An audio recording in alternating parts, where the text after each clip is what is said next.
Welcome to Section 4.1, Detours and Midpoints. Our objective is to use detours and proofs and to apply the midpoint formula.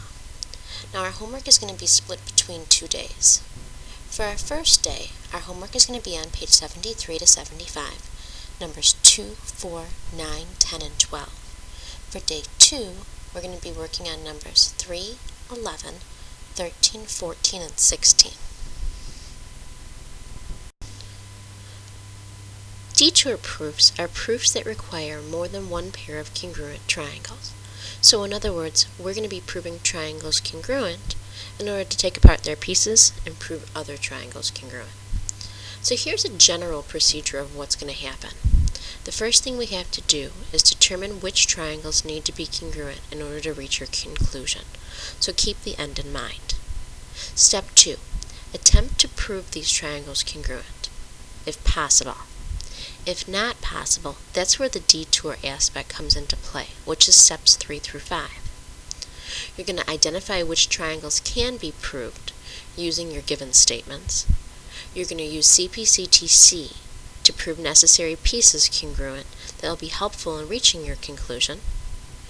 You're going to prove the necessary triangles congruent and use CP/CTC to reach your conclusion if need be. The next part of this section talks about the midpoint formula. The midpoint is used to find the middle of a line on a coordinate plane.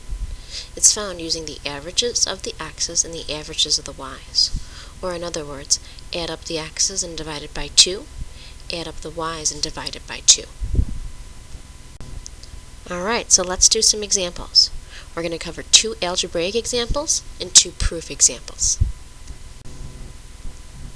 So here's our first example. If A is at 3, 5, and B is at 7, negative 9, let's find the midpoint of AB. So applying our midpoint formula, let's add up the x's and cut it in half, comma, add up the y's, cut them in half. It is a midpoint, and points have both x and y coordinates. So here we go.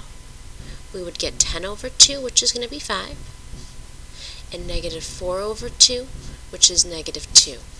Our midpoint of AB is at the point 5, comma, negative 2. Next, let's say the midpoint of AB is C. If A is 5, negative 2, find the coordinate of B. In a picture, this is what this is going to look like. Here's our segment AB, and C is going to be our midpoint. So they give us the end in mind, that C is going to be at the point 3, comma 2. And they give us the other endpoint, which is at 5, negative 2. They want us to find out what B is. Now, we have 2 ways of doing this. The first way is going to be the algebraic way. We add up the x's from our endpoints, chop it in half, and that gives us the x of the midpoint. When I get rid of that 2 on the bottom, we end up with 5 plus x equals 6, and when I subtract 5 to both sides, my x is going to equal 1. Now to solve for the y. When we add up the y's of our endpoints and divide it by 2, it gives us the y of the midpoint. Again, let's get rid of that 2 on the bottom. And negative 2 plus y is equal to 4, and when I add 2 to both sides, my y is going to be equal to 6. My midpoint here is going to be at the point 1, comma 6. Now, is there an easier way? Absolutely. I'm going to erase these points here. And we're actually going to do this a visual way. Now, I like to put my x's on top and my y's on the bottom. And I'm going to change this and do this in another color here. Let's do it in purple. Now, if the coordinates for my x was at 5, negative 2, and the coordinates for C are at 3, 2. Thinking about what a midpoint is, it's halfway between the endpoints. It means that it's an equidistance between my endpoints, which means an equidistance between my x part of my coordinate. And to get from 5 to my midpoint, 3, I went down by 2. I would need to do the same thing here again. Going down by 2, it leaves me at 1.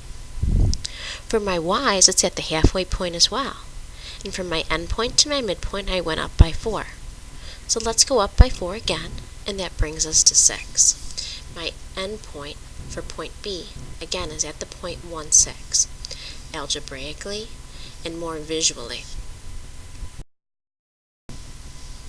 So here we go. We start with one of our two proofs. So let's make a statement and reason column. And let's go ahead and start doing this. We're going to start off with PQ bisects YZ. Q is the midpoint of WX. Angle Y is congruent to angle Z. And WZ is congruent to XY. Those are going to be my given statements. Let's put in our markings. We have angle Y is congruent to angle Z. WZ is congruent to YX. Then I have some keywords here.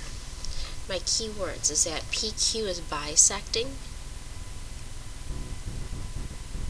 YZ, and that Q is going to be the midpoint of WX. So I got a couple keywords floating around there. I'm trying to prove, I'm going to put this in a different color, that angle WQP is congruent to angle XQP. So that's what I'm going to try and prove in the end. And when I look at that, I see that it's going to be a CP-CTC step for these two triangles here. We got to work our way down and get that.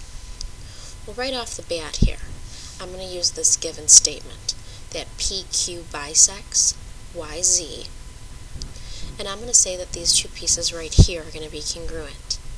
That ZP is congruent to YP, definition of a bisector. And I have a triangle congruency here. Triangle WZP is congruent to triangle XYP by side angle sine. And my next thing that I want to ask myself is what pieces of this triangle would be helpful in order to prove these triangles are congruent. And what I could say here is that WP being congruent to PX would definitely be helpful. I'm going to put in those tick marks right here.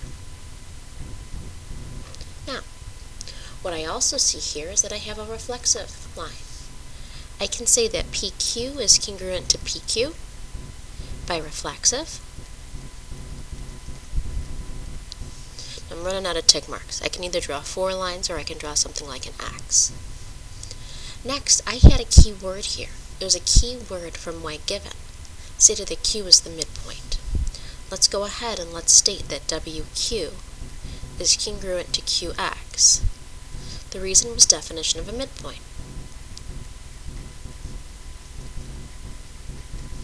I'm going to put in my tick marks. I'm going to put in circles. Tick marks are just two of the same symbols over congruent pieces. Now, looking at my triangles here, I see that I have congruent triangles by side, side, side.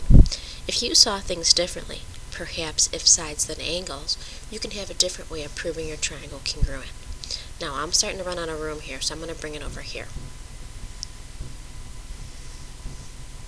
Here's my statement, here's my reason. We're at our triangle congruency step. I'm going to say that triangle WPQ is going to be congruent to triangle XPQ. For me, it was going to be by side, side, side. So my CP-CTC step is going to be that angle WQP is congruent to angle XQP.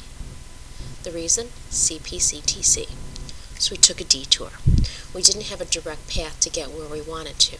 So we had to prove other triangles congruent, take some pieces that were helpful in order to prove our other triangles congruent to get our end conclusion.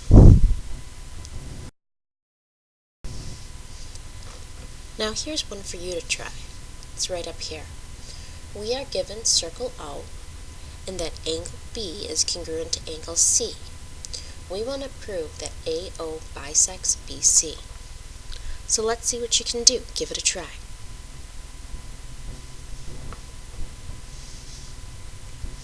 Alright, so here I go. Statement and reasons. We have circle O. We have angle B is congruent to angle C, and those are our givens. So here we go. Let's see what we can do. Well, the first thing that I see that I can do right here is I can do an if angles then sides. I can end up saying that AB is congruent to AC. If angles, then sides. And I throw in my tick marks. And I think to myself, oh, this is easy. I can do reflexive, but it says angle side side. The angle is not going to be smashed between my two sides, so I got to back off a little bit. Now, can I use HL? Absolutely not. I don't have right triangles. So now we got to take a step back and we got to think of something else. Well, the one thing I can think of here is I can draw in some auxiliary lines. So I'm going to start with that. I'm going to draw OB and I'm going to draw OC. Draw OB and OC, auxiliary. Now, those auxiliary lines are also radii. I can say that OB is congruent to OC because all radii are congruent.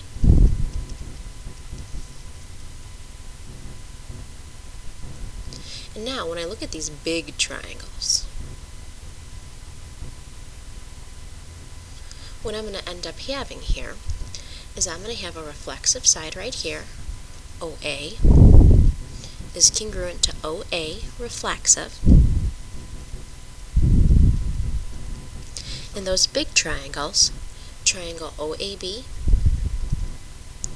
is congruent to triangle OAC by side, side, side.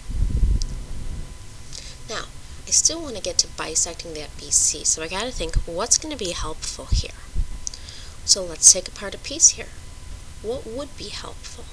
Well, one thing I could think of that would be helpful is if I said that these two angles up here on the top are going to be congruent. I could go ahead and say that angle BAO is congruent to angle CAO by CPCTC. Now, what I see here is this triangle right here now has an angle, a side, and another angle. And this triangle right here, I have an angle, a side, and another angle. Now I'm all good to start saying that triangle BAE is congruent to triangle CAE by angle, side, angle. Now, my next step, to prove that AO is bisecting BC, I need to have those congruent pieces. So let's go ahead. Here's going to be my congruency. BE is congruent to CE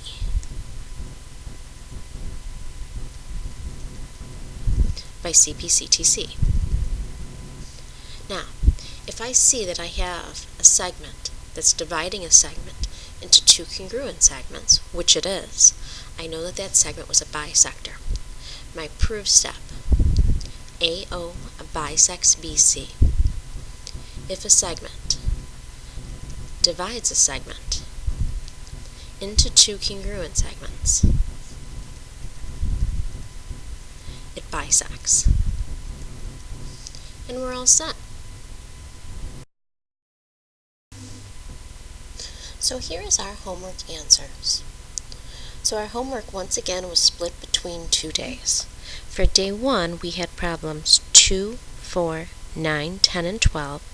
For day 2, we had problems 3, 11, 13, 14, and 16. Please take your time and work through these slowly. And if you have any questions, please make sure you ask. As always, have a good one.